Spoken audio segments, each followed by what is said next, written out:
Hello, I am Dr. Amit Kumar, DM Nephrology from SGPGI Lucknow. I am practicing as a consultant nephrology in Ranchi. I am also associated as associate consultant in Medanta Ranchi. Today I will discuss something about the role of anticoagulation in chronic kidney disease or kidney disease per se. First of all, we can start with some problems in a small child, that is nephrotic syndrome. When there is severe hypovolemia, there is chances of various thrombosis, including renal vein thrombosis. In that, anticoagulation has a good role if applied at a earlier stage, or we can say if albumin is very low, that is less than 1.5, we prescribe this molecule. But simultaneously, we have to see any bleeding diathesis or any bleeding from either anal region or dental origin or nasal bleeding, that should be explained well to the families. Second group is that we recently go through this COVID related acute kidney injury in the corona period.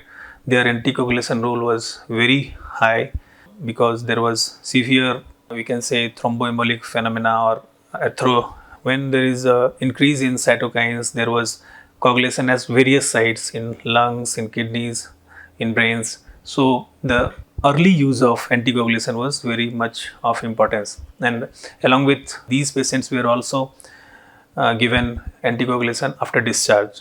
Routine use of anticoagulation in our chronic kidney disease patients, mainly who is having coronary artery disease, we can say sometimes when they land up in acute coronary syndromes, their anticoagulation use. Otherwise, we put those on the antiplatelets.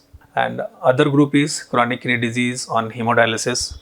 In hemodialysis, for preventing the coagulation of blood, we usually use unfractionated heparin and sometimes low molecular weight heparin for preventing the coagulation. And that can increase, we can say, the reuse of the dialyzer, and also complications can be also decreased. So these are the various, we can say, the medical conditions where the anticoagulants are used in chronic kidney disease. And as we know, the chronic kidney disease has various 5 stages, stage 1 to 5, depending upon GFR.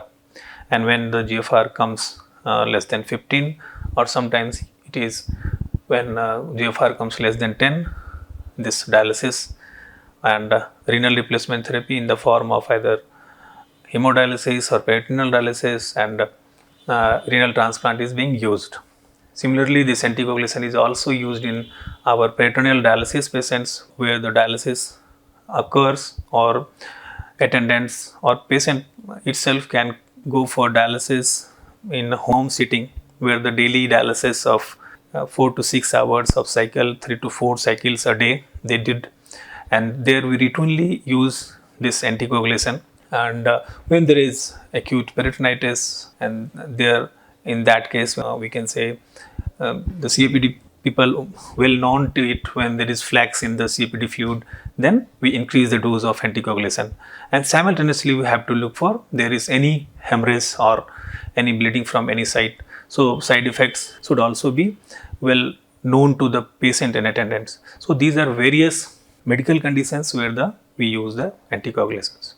Thank you so much.